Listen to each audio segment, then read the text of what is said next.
একদিন সামনে অমাবস্যা আসছে, তো আমি মাকে বললাম যে মা, অমাবস্যা আসছে, তুমি তো সব পুজো পালা সব কিছু করো, তাহলে অমাবস্যা কেন করো না?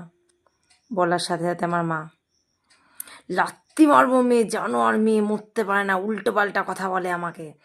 জানোয়ার মেয়ে, জানোয়ার হয়েছে, একটা জানোয়ার তৈরি হচ্ছে, পড়াশোনা করে জানোয়ার তৈরি করছি।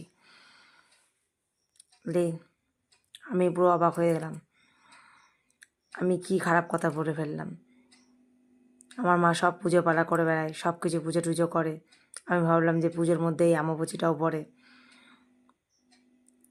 সেটা আমাকে বললেই হতো যে অমাবস্যা কেন করবে না।